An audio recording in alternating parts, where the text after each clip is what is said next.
एक धुंधले धुएं से भरे बंकर में हर सांस में डर और बेचैनी घुली हुई थी, जैसे दीवारों ने भी हार मान ली हो। जनरल कासिम ने गुस्से में मैप पर मुट्ठी मारी। उनके चेहरे पर फ्रस्ट्रेशन और हार की झलक साफ दिख रही थी। हर प्लान फेल हो जाता है, हर मिशन डिजास्टर में खत्म होता है। वह घुर्राए, आखिर क्यों? क्या हमारी किस्मत ही खराब है? उनके ऑफिसर्स ने बेचैनी से एक दूसरे को देखा। कमरे में सन्नाटा था, नाम अनस्पोकन था, पर हवा में भारीपन था। मेजर फरहान आखिर में फुसफुसाए, सर, वो कर्नल राज है, शेर ए हिंद। सबकी जुबान पर उसका ही नाम है। लोग कहते हैं कि वो एक भूत है, कोई उसे देख नहीं पाया, पर हर कोई उसकी दहशत महसूस करता है। एम्बुश फेल हो जाते हैं, हमारे जाल में वो कभी नहीं फंसता। गोलियां मिस हो जाती हैं, जैसे किस्मत भी उसका साथ देती है। उसका नाम सुनकर मोराल टूट जाता है, जवानों की आंखों में डर उतर आता है। कासिम की आवाज़ लड़खड़ाई, जादू, इनविंसिबल। उसने इसे डिसमिस करने की कोशिश की, पर रिपोर्ट्स उसे हॉन्टेड कर रही थीं। हर रिपोर्ट में वही नाम, वही डर। कर्नल राज अब सिर्फ एक सिपाही से बढ़कर बन गए थे। वो एक सिंबल थे, एक इंस्पिरेशन और एक डरावना सपना। वो दीवार जिसे वे तोड़ नहीं सकते थे, एक ऐसी रुकावट जो हर बार उनके रास्ते में खड़ी हो जाती थी। जब तक वो खड़ा है, हमारी एम्बिशंस एक फैंटेसी हैं। कासिम बड़बड़ाया, उसकी मौजूदगी ही हमारी हार की वजह बन गई है। हमें एक नया प्लान चाहिए। अगर हम सिपाही को हरा नहीं सकते, तो हम इंसान को तोड़ेंगे। उसकी आत्मा को निशाना बनाओ, उसकी कमजोरी ढूंढो, उसका परिवार, उसका घर। हर हीरो के पास कोई ना कोई कमजोरी होती है। अगर हम शेर से आगे नहीं निकल सकते, तो हम उसके मांद में आग लगा देंगे। उसके दिल को चोट पहुंचाओ, उसे अपने देश और अपने खून के बीच में से कुछ चुनने पर मजबूर करो। उसकी लॉयल्टी को उसकी कमजोरी बना दो। जब वो टूट जाए, हम हमला करेंगे। उसकी हिम्मत को तोड़ना ही हमारी जीत की पहली सीढ़ी होगी। इस बार हम फेल नहीं होंगे। बॉर्डर हमारा होगा, अब की बार कोई नहीं रोक पाएगा। ऑफिसर्स ने सिर हिलाया, उनकी आंखों में डर और रिजॉल्व मिल गए थे। एक नई आग जल चुकी थी। कर्नल राज के दिल की तलाश शुरू हो गई थी। अब जंग सिर्फ मैदान में नहीं, दिलों में भी लड़ी जानी थी। एक शांत भारतीय गांव में कर्नल राज के माता पिता बलदेव और शांति एक सिंपल प्यारा जीवन जी रहे थे। उनकी शाम तब बिखर गई जब एक वैन ने उनका रास्ता रोक दिया। कासिम के भेजे हुए नकाबपोश आदमियों ने उन्हें घसीट कर बाहर निकाला। बलदेव ने लड़ने की कोशिश की, शांति ने विनती की, पर हमलावरों ने कोई दया नहीं दिखाई। गली उनके खून से रंग गई थी। घर शांत खड़ा था, एक जीवन नष्ट हो गया था। दुश्मन ने सिर्फ 2 निर्दोषों को नहीं मारा था, उन्होंने भारत के शेर को तोड़ने की कोशिश की थी। अपनी बॉर्डर पोस्ट पर कर्नल राज को वो कॉल मिली जो किसी भी सैनिक के लिए सबसे बुरा सपना होती है। एक खबर जिसने उनकी दुनिया को चकनाचूर कर दिया। उनके माता पिता अब इस दुनिया में नहीं थे। उनका बेरहमी से मर्डर कर दिया गया था। अजय सिपाही की टांगें कांप गईं, घुटनों में जान नहीं रही। ग्रीफ और रेज उनके दिल में टकरा रहे थे, जैसे 2 तूफान एक साथ उमड़ रहे हों। वो घर की ओर भागे। रास्ता धुंधला सा लग रहा था। हर मोड़ पर यादें पीछा कर रही थीं। घर पहुंचकर उन्होंने अपने माता पिता को तिरंगे में लिपटा पाया। वो घुटनों के बल बैठ गए। एक आंसू गिरा और उसी पल वेंजेंस की कसम खाई, ये बलिदान व्यर्थ नहीं जाएगा। अंतिम संस्कार की तैयारी चल रही थी, तभी एक और अर्जेंट कॉल आई। दुश्मन कई मोर्चों पर हमला कर रहा था। हालात बेहद नाजुक थे। सर, हमें आपकी जरूरत है। फोन के उस पार से आवाज आई। अर्जेंसी साफ झलक रही थी। उनके जवान अपने कमांडर की ओर उम्मीद से देख रहे थे, जैसे उनकी हिम्मत और हौसला राज से ही जुड़ा हो। राज ने अपने माता पिता को आखिरी बार देखा। दिल में कर्तव्य और ग्रीफ के बीच जंग चल रही थी। मैं आ रहा हूं, उन्होंने कहा। आवाज में स्टील जैसी ठंडक थी। लाइन को संभाले रखो, कोई पीछे नहीं हटेगा। बदला जरूर आएगा, लेकिन सबसे पहले वो अपने देश की रक्षा करेंगे। यही उनका धर्म था। वो एक मिलिट्री ट्रांसपोर्ट में चढ़ गए। हर मील के साथ उनका रिजॉल्व और मजबूत होता जा रहा था, जैसे लोहे में आग पड़ गई। दुश्मन ने सोचा था कि उन्होंने उसे तोड़ दिया है, लेकिन वो नहीं जानते थे कि उन्होंने एक शेर को जगा दिया है। उन्होंने तो सिर्फ तूफान को जगाया था, और अब वो तूफान उनकी ओर बढ़ रहा था। उनके माता पिता का सैक्रिफाइस व्यर्थ नहीं जाएगा। बॉर्डर टिका रहेगा, चाहे कुछ भी हो जाए। शेर गेट पर लौट रहा था। उसकी आंखों में अब सिर्फ एक ही लक्ष्य था, देश की रक्षा। भारत की आत्मा के लिए लड़ाई शुरू हो गई थी। हर सैनिक के दिल में एक नई आग जल चुकी थी और इस बार यह पर्सनल था। राज की लड़ाई अब सिर्फ बॉर्डर के लिए नहीं, अपने दिल के जख्मों के लिए भी थी। राज बॉर्डर पर लौट आए, उनके कदमों में एक नई दृढ़ता थी, मानो हर कदम के साथ वो अपने भीतर की आग को और भड़का रहे हों। उनके अंदर रेज ठंडी आग की तरह जल रही थी, एक ऐसी आग जो बाहर से शांत दिखती है लेकिन भीतर से सब कुछ बदल देती है। दुश्मन का हमला रेजिंग था, गोलियों की बौछार और धमाकों के बीच हर कोई सर्वाइवल के लिए जूझ रहा था।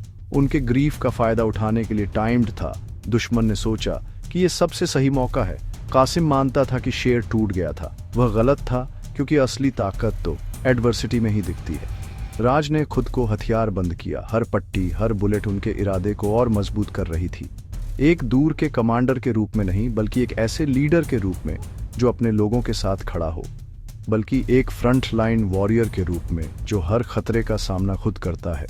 उनके आदमियों ने ऑलवेज से देखा जब वो अकेले लड़ाई में उतरे, जैसे कोई पुरानी कहानी फिर से जिंदा हो गई हो। उन्होंने इसे पर्सनल बना दिया। उन्होंने कहा, अब ये सिर्फ जंग नहीं, मेरा इम्तिहान है। आज वे सीखेंगे कि भारत के एक सिपाही को गुस्सा दिलाने का क्या मतलब होता है और ये गुस्सा किस कदर तबाही ला सकता है। वह धुएं और आग से होकर गुजरे, एक वन मैन फोर्स जो हर रुकावट को पार कर गया। गोलियों ने अपना निशाना पाया। हर फायर के साथ उनकी हिम्मत और बढ़ती गई। दुश्मन डर से गिर गए। हमला लड़खड़ाया, जैसे उनकी हिम्मत जवाब दे गई हो। हमलावरों के बीच पैनिक फैल गया। राज रिलेंटलेस थे, अनस्टॉपेबल एनर्जी के साथ आगे बढ़ते गए। ग्रीफ फ्यूरी में बदल गई थी और अब वो फ्यूरी दुश्मन के लिए कहर बन गई। उन्होंने ट्रेंचेस को साफ किया, लाइंस को तोड़ा, हर बाधा को चीरते हुए आगे बढ़े और वो लेजेंड बन गए जिससे वे डरते थे। एक नाम जो अब डर का पर्याय बन गया। दुश्मन का कॉन्फिडेंस टूट गया, उनकी उम्मीदें बिखर गईं। भारत का शेर अनस्टॉपेबल था, उसकी दहाड़ ने सबको हिला दिया। लड़ाई का टाइड पलट गया और इतिहास में एक नई कहानी लिखी गई। युद्ध का मैदान राज का डोमेन बन गया था। हर चाल में करेज और वेंजेंस। ग्रेनेड सही जगह गिरे, दुश्मन की फॉर्मेशंस ढह गईं। वह धुएं में गायब हो गए और फिर से प्रकट हुए रिट्रीब्यूशन का एक फैंटम। दुश्मन के रेडियो पर पैनिक की आवाजें आ रही थी, वो हर जगह है, ये सिर्फ एक आदमी है। एमओ खत्म होने पर राज ने अपनी चाकू निकाली, सर्जिकल प्रिसीजन के साथ बंकरों को काटते हुए। डर ने दुश्मन को तोड़ दिया। कई भाग गए अपनी पोस्ट छोड़कर। उन्होंने आगे बढ़ना जारी रखा, दुश्मन के कमांड पोस्ट को निशाना बनाते हुए। एक आखिरी ग्रेनेड ने आखिरी मशीन गन नेस्ट को शांत कर दिया। घाटी शांत हो गई। राज अकेले खड़े थे, बैटर्ड पर अटूट। उन्होंने अपना वादा निभाया था।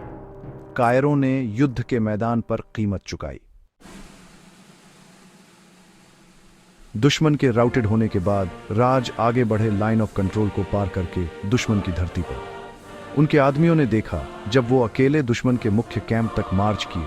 उन्हें देखकर सैनिक सरेंडर कर गए। उनकी आंखों में टेरर था। राज ने उनका झंडा फाड़ दिया और भारतीय तिरंगा फहराया, वही झंडा जिसने उनके माता पिता को ढका था। केसरिया, सफेद और हरा दुश्मन की धरती पर डिफाइंटली लहराया। राज ने सल्यूट किया, अपने देश और अपने माता पिता को एक ट्रिब्यूट। पकड़े गए दुश्मन सैनिक उनके सामने कांप रहे थे। वापस जाओ, उन्होंने आदेश दिया। अपने जनरल को बताओ, ये सिर्फ एक झलक है जो हम कर सकते हैं। हर इनोसेंट जीवन के लिए जो तुम लेते हो, हम तुम्हारे 100 सैनिक लेंगे। फिर कभी हमारी धरती की तरफ बुरी नजर से मत देखना। संदेश साफ था, भारत को डराया नहीं जाएगा। शेर की लेजेंड बढ़ती गई। राजघर लौट आए। गांव शोक में था पर गर्वित था। वो सीधे अपने माता पिता के स्मारक पर गए। एक बेटे के रूप में घुटनों के बल बैठे, एक सिपाही के रूप में नहीं। यादें ताजा हो गईं, उनकी मां की मुस्कान, उनके पिता का गर्व। दुश्मन ने उन्हें तोड़ने की कोशिश की पर समझने में विफल रहे। उनका घर खुद देश था। उन्होंने फुसफुसाया, माँ पापा मैंने कर दिखाया। कायरों ने कीमत चुकाई। मैंने उनकी धरती पर अपना झंडा फहराया। आपके बेटे के रूप में मेरा कर्तव्य खत्म नहीं हुआ है। मैं अपनी मातृभूमि की हर सांस के साथ रक्षा करने का वादा करता हूँ। कोई और बेटा मेरे जैसे दुख नहीं सहेगा। आपका सैक्रिफाइस एक फियरलेस भारत को फ्यूल करेगा। शांति से सो, तुम्हारा बेटा गार्ड पर है। उन्होंने स्मारक को सल्यूट किया। ग्रीफ रिजॉल्व में बदल गई थी। शेर का वादा राष्ट्र की ढाल बन गया। अगले दिन राज अपने सैनिकों और देश के मीडिया के सामने खड़े थे। वो प्रसिद्धि नहीं चाहते थे, वो एक चेतावनी दे रहे थे। भारत के सैनिकों, मेरे देश के लोगों, कल दुश्मन ने हमें तोड़ने की कोशिश की। उन्होंने मेरे परिवार पर हमला किया, ये सोचकर कि वे हमारी भावना को तोड़ सकते हैं, पर उन्होंने हर भारतीय सैनिक के परिवार पर हमला किया। 1 अरब 40 करोड़ मजबूत। उन्होंने एक सोए हुए जायंट को जगा दिया है। मेरी आवाज सीमाओं को पार करे। ये कोई थ्रेट नहीं है, ये एक प्रॉमिस है।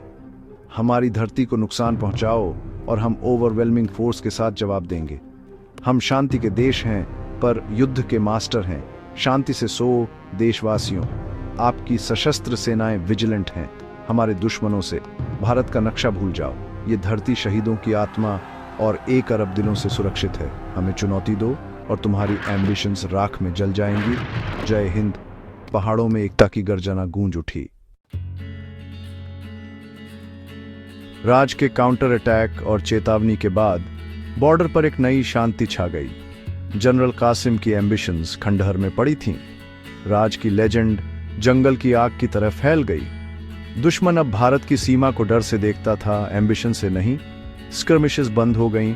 शांति अशांत पर वास्तविक छा गई। राज का ग्रीफ लाखों लोगों के लिए एक ढाल बन गया। शेर देखता रहा, हमेशा विजिलेंट। कर्नल राज की कहानी एक चेतावनी बन गई। भारत का धैर्य लिमिटलेस नहीं है और उसका व्राथ एब्सोल्यूट है। शेर दहाड़ चुका था और सियार बिखर गए, कभी वापस न आने के लिए।